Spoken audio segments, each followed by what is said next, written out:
con el auspicio de ATI, 20 años contribuyendo al desarrollo de la región. Presentamos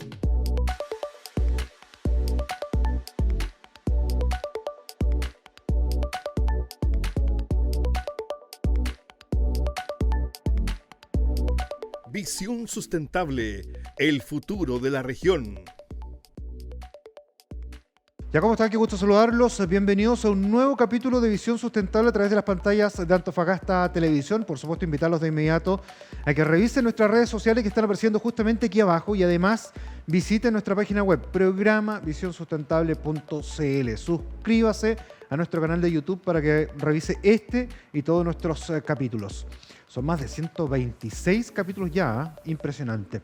Bueno, vamos a partir de inmediato con lo que ocurrió recientemente y me refiero a lo que es el lanzamiento de la segunda versión del Fortalece Pyme a través del Parque Científico Tecnológico de la Universidad Católica del Norte. Estuvieron presentes representantes de emprendedores, además autoridades y por supuesto el equipo del PCT.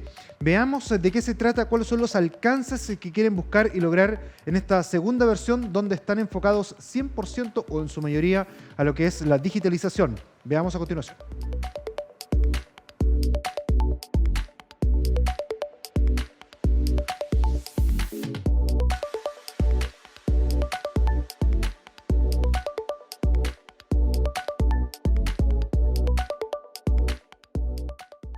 Bueno, esto es interesante porque en el año 2 la vinculación es un poco interna y también externa. Interna con el CICTE, sin duda, de la Universidad Católica del Norte, donde estamos mejorando el instrumento de diagnóstico digital.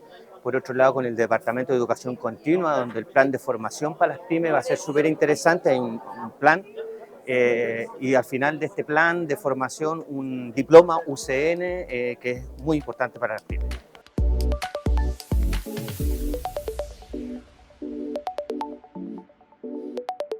Uno de los desafíos que tenemos este año es tratar de integrar los servicios que tenemos, en temas de diagnóstico, asistencia técnica, formación y derivación, que son los 4 servicios que tenemos, en un modelo de intervención donde las empresas empiecen a trabajar su cambio de digitalización.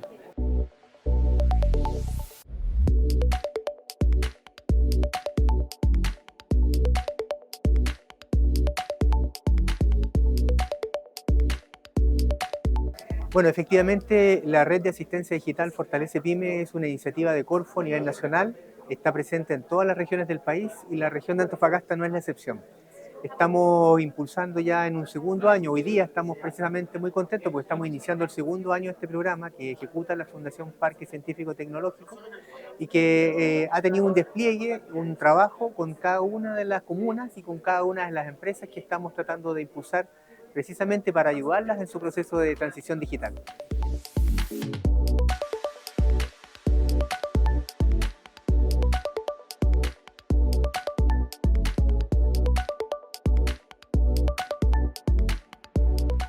Digitalizar las empresas y avanzar, ¿cierto?, en los nuevos desafíos, en un mercado, ¿cierto?, muchas veces que no tiene las opciones, pero a través del Fortalece Pyme se puede lograr, se puede desarrollar. Vamos a otras materias, porque ProChile viene trabajando hace bastante tiempo en vincular empresas, en además internacionalizarlas. Hay un trabajo detrás con estas misiones comerciales que no solo se desarrollan en el país, sino que a nivel internacional también. Hay grandes desafíos durante este 2024 y tuvimos la oportunidad de conversar con la directora regional de ProChile. Veamos qué nos dijo y cómo avanza este presente año o cuáles son los desafíos en el corto, mediano y largo plazo.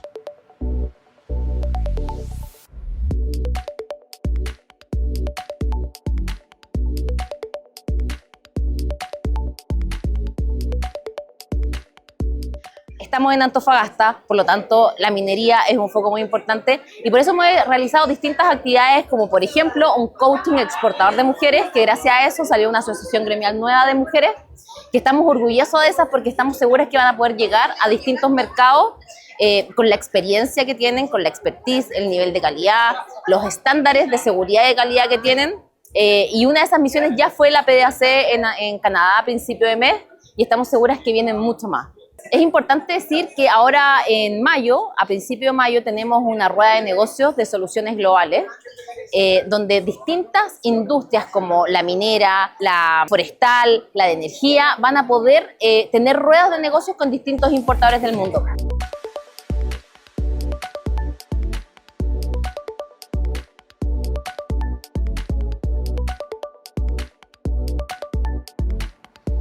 El trabajo entonces que se desarrolla a nivel nacional, pero en materia de región, veíamos ahí entonces las declaraciones al respecto, con misiones a Santiago, que van a ser bastante importantes. Bueno, dentro de todo, fíjense lo que ven a mis espaldas. Se llevó a cabo la primera sesión de lo que es el Comité de Carbono Neutralidad y Resiliencia. Está compuesto por el Ministerio de Economía, de Ciencia, de Energía, además de asesores del sector privado. Es algo bastante importante que busca, ¿cierto?, obtener resultados en los grandes desafíos que se ha impuesto Chile. Veamos qué nos dijeron ellos mismos, para que usted sepa de qué se trata a continuación.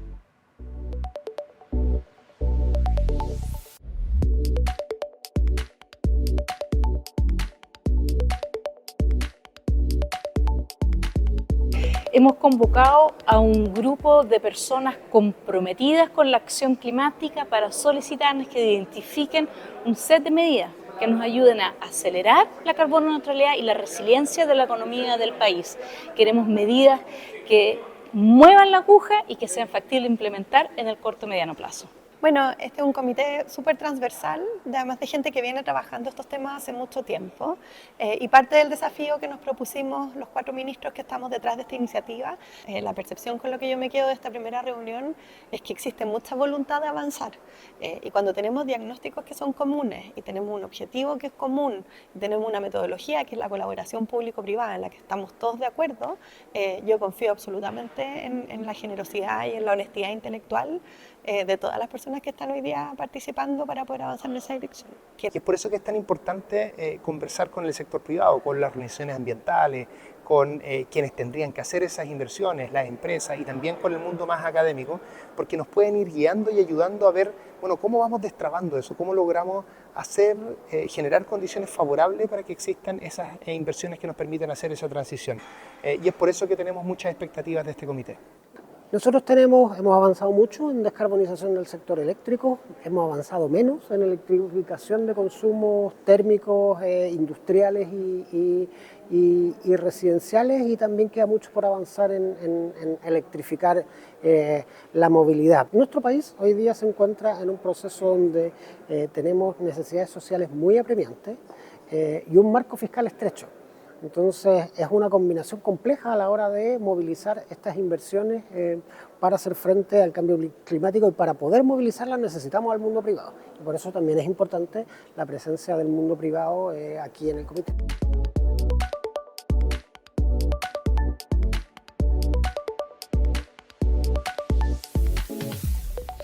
Vemos entonces a los representantes allí, ¿cierto?, de este comité: energía, medio ambiente, economía, además de ciencia, y algunos referentes del sector privado.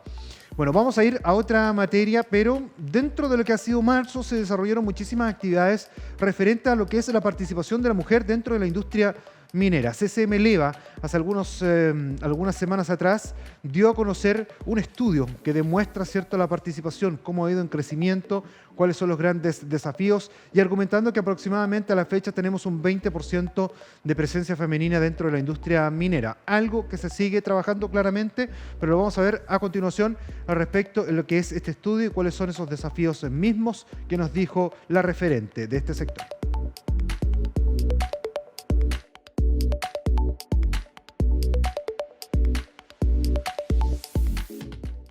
Estamos muy contentos. Los resultados del estudio de fuerza laboral, específicamente el monitoreo de género, nos entrega una evolución muy positiva de la industria minera en temas de género. Ya alcanzamos desde el 15% del 2022 de participación femenina, hemos alcanzado un 18% de participación femenina en la industria minera, y si nos acercamos a las grandes minerías se lleva un 21%, tenemos ya, ¿no es cierto?, a BHP que ha alcanzado el 40% de equidad, lo cual nos muestra el trabajo sostenido, el trabajo traccionante que viene siendo la industria minera para atraer a más mujeres a la industria y hacer una industria mucho más sostenible, con mayores indicadores de desempeño, más diversa, más creativa, más segura.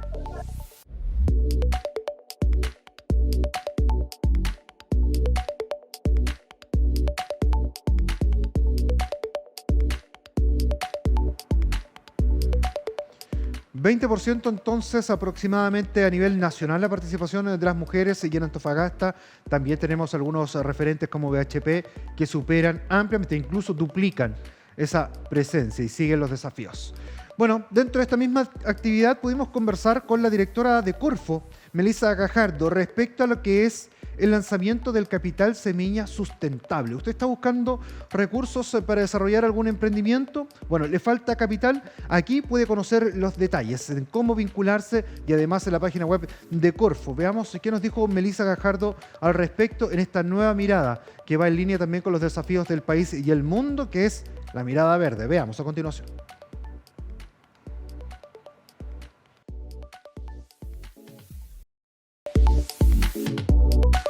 Bueno, la línea de los fondos semilla, efectivamente, como lo indica la palabra, vienen a apoyar a emprendimientos en donde están en las etapas iniciales, en las ideas, en donde efectivamente ni siquiera tienen iniciación de actividades.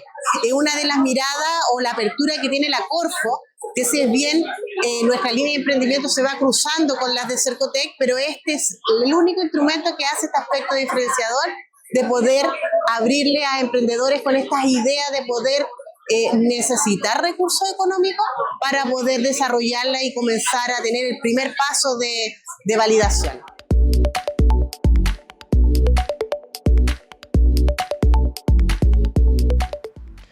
Junto a la imagen de todas estas mujeres en una de las tantas actividades, ¿cierto?, que se estuvieron desarrollando en Antofagasta y con Melissa de fondo, ¿cierto?, lo que es el Semilla Sustentable. Nos vamos a una pausa comercial. Y a la vuelta vamos a estar con nuestro segundo segmento, que es de entrevistas. No se separen, vamos y volvemos.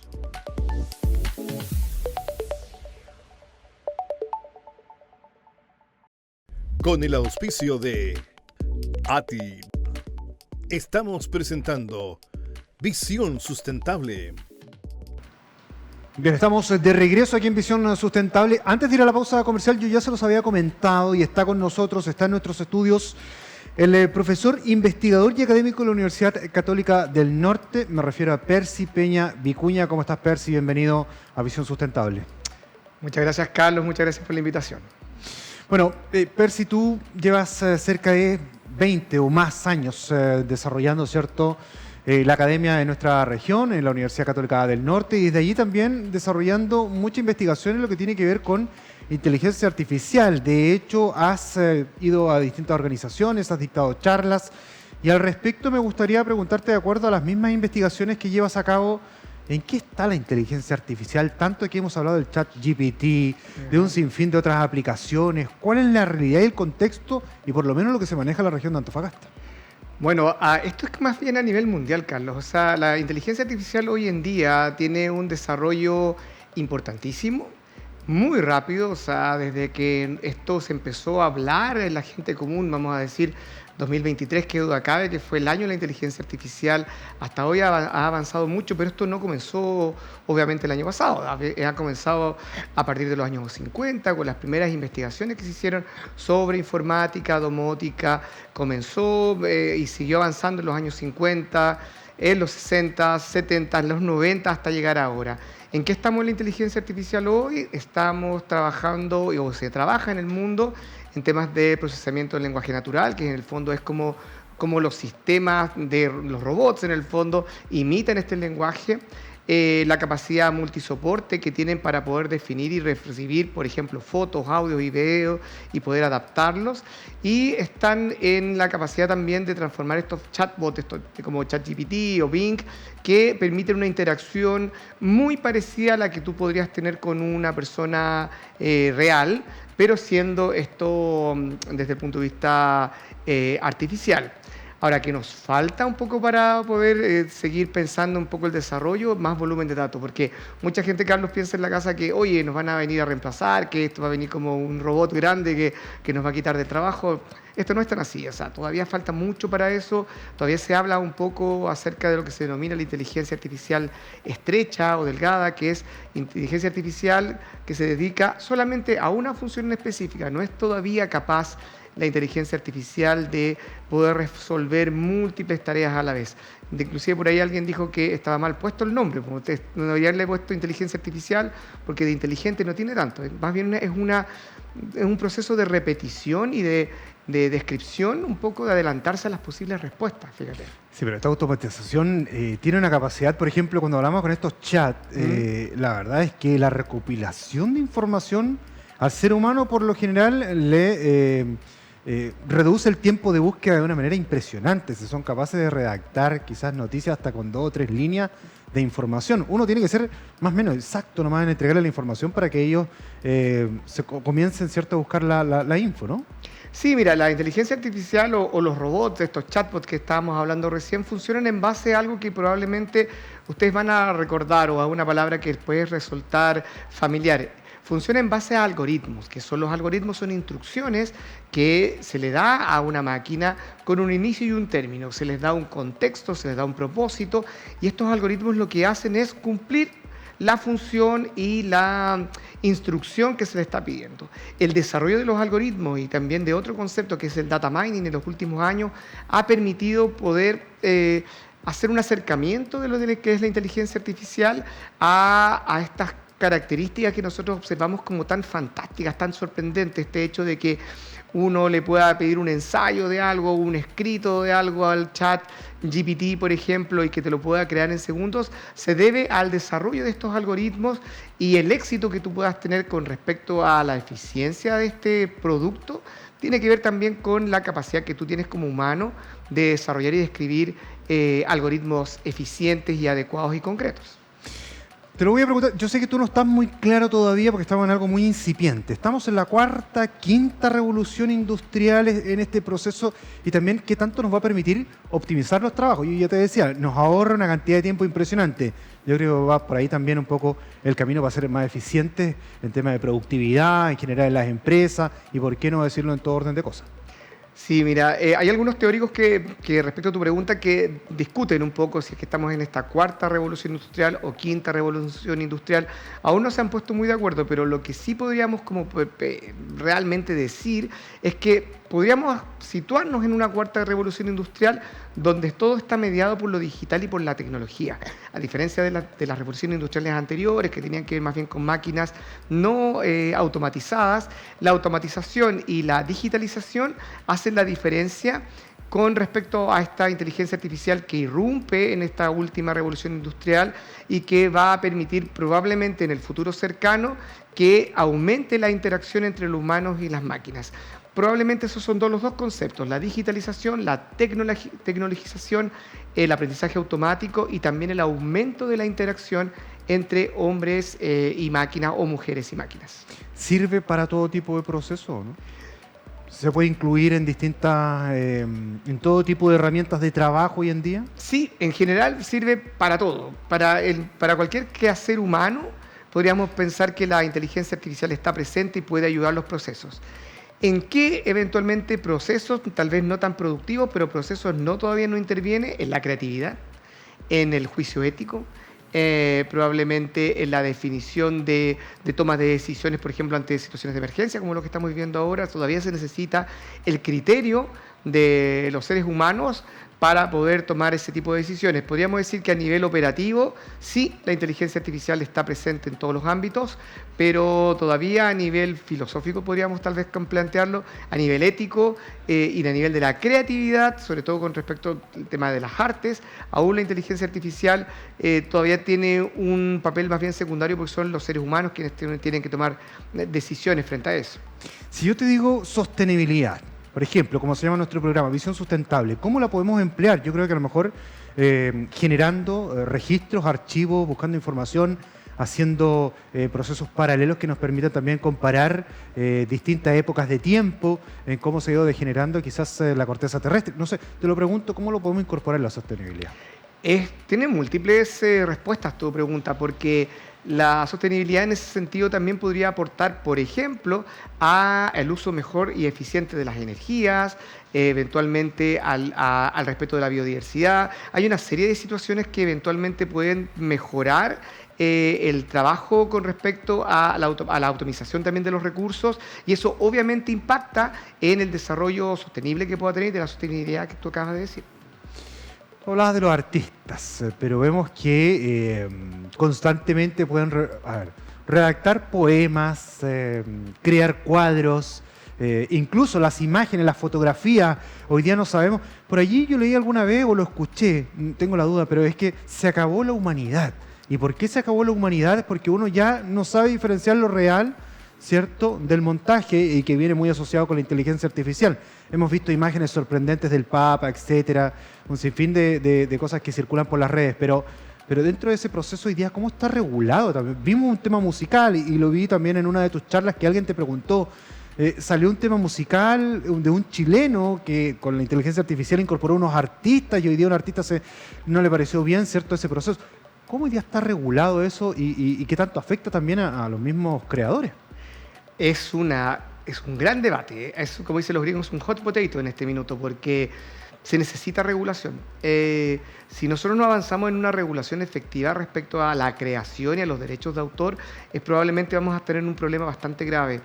Todo lo que tú acabas de mencionar es completamente cierto. Efectivamente, hay mucho arte o mucha actividad artística que puede ser creada por inteligencia artificial y que en cierto minuto, dependiendo de las características que tenga el usuario o el usuario final, probablemente va a tener problemas para discernir si esto ha sido creado por un humano o por una máquina.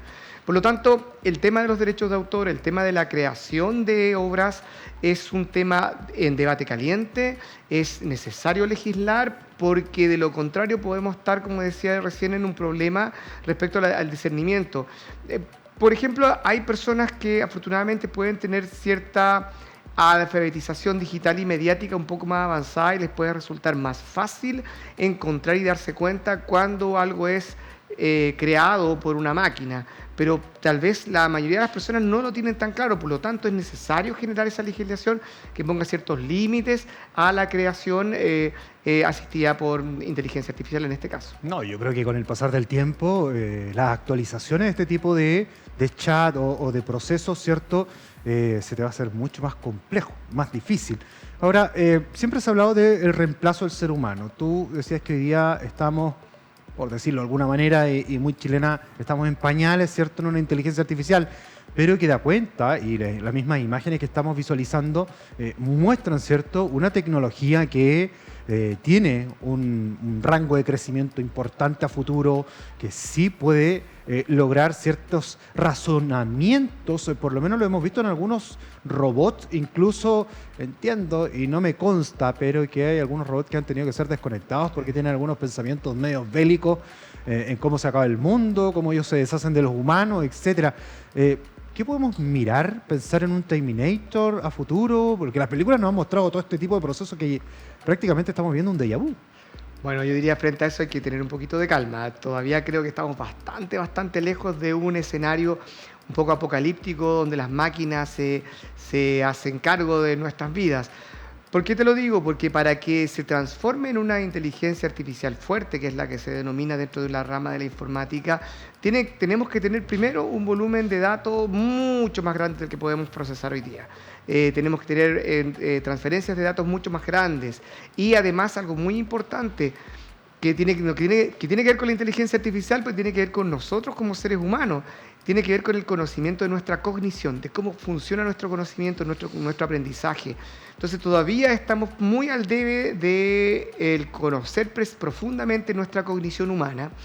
Y en ese sentido, para poder avanzar a una máquina que claramente tenga conciencia de sí misma, tenemos primero que entender nosotros cómo funcionamos. Entonces, en ese sentido falta todavía, pero sí, hay elementos que a nosotros nos permiten como soñar, de cierta manera. Por ejemplo, creo que en estos días se han lanzado estos nuevos lentes de Apple, que esta primera realidad virtual, donde hemos visto algunas imágenes de jóvenes y chicas y chicos que están en el metro con esa realidad virtual y viendo la realidad y como un poco haciendo carne lo que se denomina el metaverso.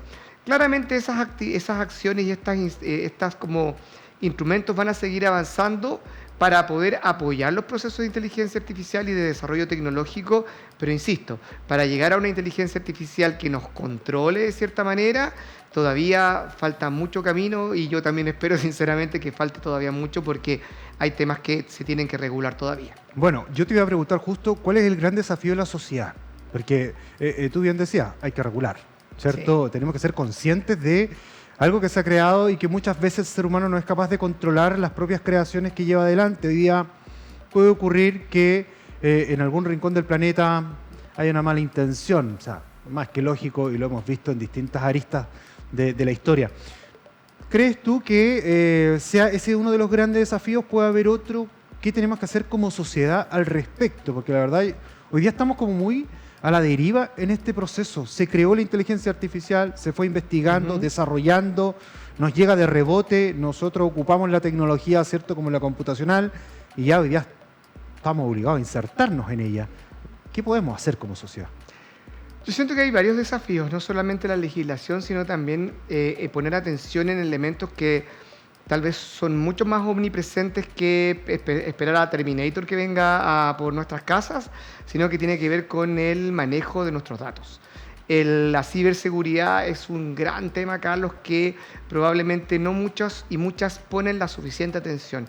La ciberseguridad hace o el manejo de nuestros datos, de nuestras huellas digitales, puede hacer un gran cambio con respecto a cómo podemos potenciar el futuro de la inteligencia artificial y el desarrollo tecnológico. Nuestro desafío como sociedad es seguir trabajando en cuáles son los límites con respecto a la ciberseguridad.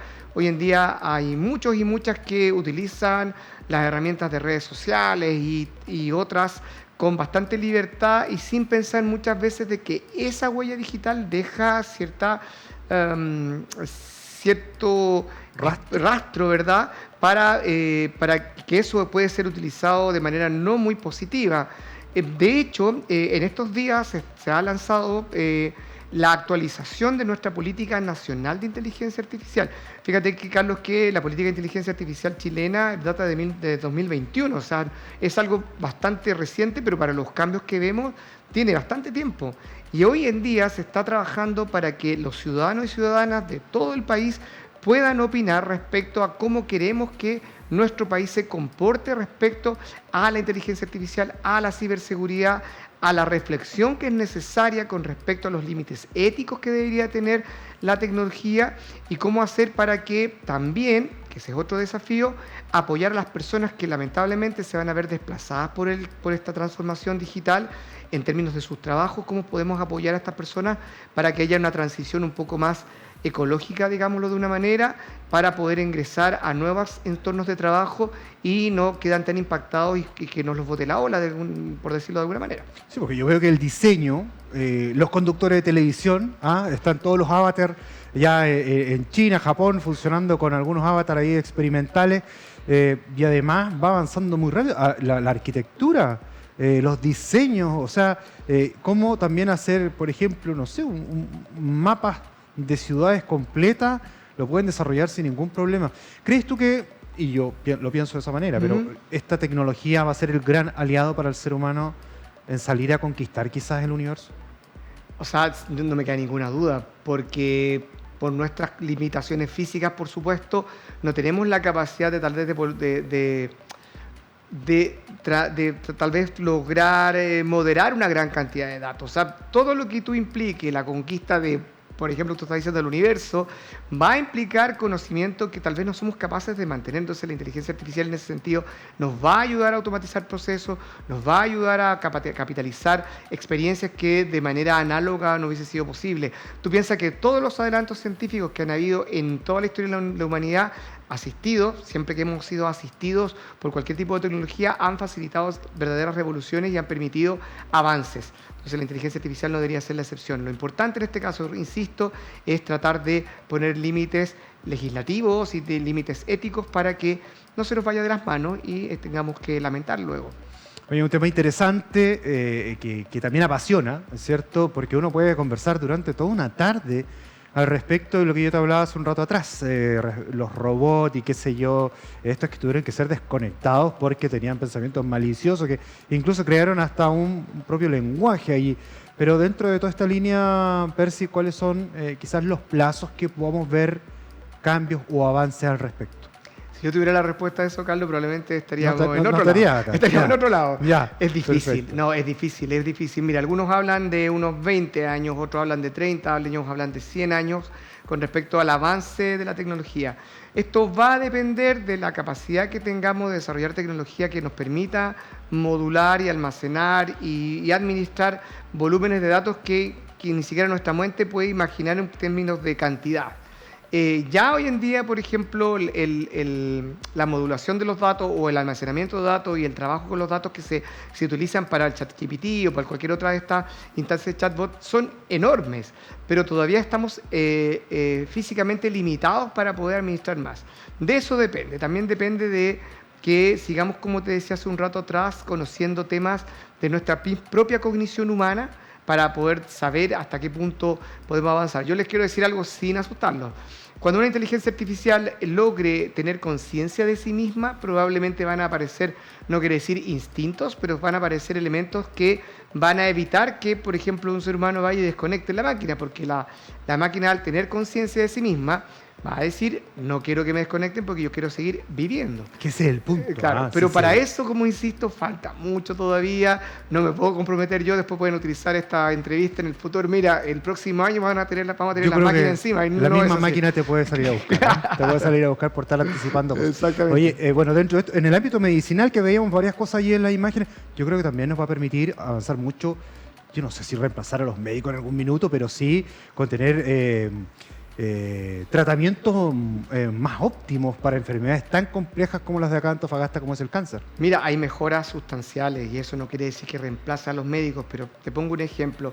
A máquinas o robots o instrumentos asistidos por inteligencia artificial se les ha entrenado con millones y millones de imágenes, por ejemplo, de tumores. Se les suben una serie de imágenes, millones de imágenes parecidas, para que el robot logre determinar de manera más bien automática cuando se trata de un tumor maligno, benigno, y en este minuto podríamos decir que los resultados que están teniendo estas máquinas para diagnosticar inclusive son más precisas que las de los seres humanos. Ahora, ¿qué pasa? Una cosa es el diagnóstico, ahora otra cosa muy diferente es el acompañamiento, el tratamiento, etc. Por lo tanto, insisto, no es que vayan a reemplazar a los médicos, por ejemplo, sino más bien es una asistencia que en nuestras limitantes humanas podemos descansar en las máquinas para que nos ayuden.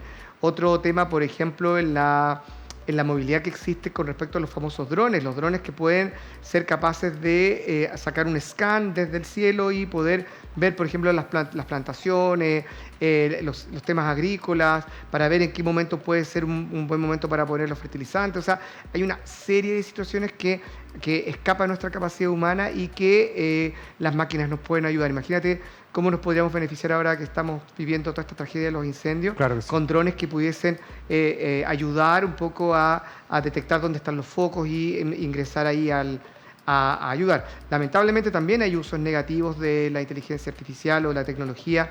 Lo hemos visto en la guerra de Ucrania, por ejemplo, donde los ejércitos ya viven un tipo de guerra ya 3.0, donde envían ya no tantos batallones de soldados, sino que se envían drones con misiles que son más baratos de producir y que amenazan y atacan de manera precisa un objetivo militar. Tal cual. Bueno, todo un desafío la inteligencia artificial, Percy. Queremos agradecer, como siempre, la disposición y que hayas conversado con nosotros aquí en Visión Sustentable en un tema que da mucho para hablar. Así que esperamos contar contigo en algún próximo capítulo. Que te vaya muy bien. Muchas gracias, Carlos. Yo solamente decir que si tienen tiempo, vayan ahí al Ministerio de Ciencia de Chile para que revisen la nueva actualización de la política de inteligencia artificial, como ciudadanos y ciudadanas, todos tenemos el derecho y el deber de poder opinar en algo. Gracias. Un abrazo para ti. Ahí estaba. Inteligencia artificial, entonces, algo que llama la atención, que es un desafío y que obviamente, no sé si yo creo que hay gente que se siente preocupada. Pero ahí estaba el profesor Percy para entregarnos algunos antecedentes. Falta todavía. Con esto comenzamos a despedirnos en el actual programa. Volvemos a reiterar también nuestras condolencias a todo el centro del país, a toda la gente que ha vivido esta catástrofe de verdad de gran envergadura, que supera incluso la situación vivida o es similar o la más fuerte después del 27F. Así que todas nuestras condolencias, nuestros cariños para la gente del centro del país. Con esto nos despedimos. Que les vaya bien y nos reencontramos en un próximo programa de Visión Sustentable. Chao, chao.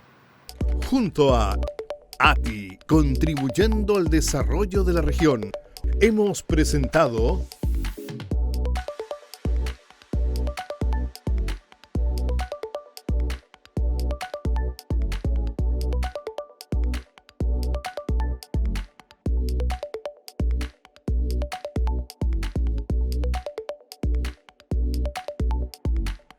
Visión Sustentable, el futuro de la región.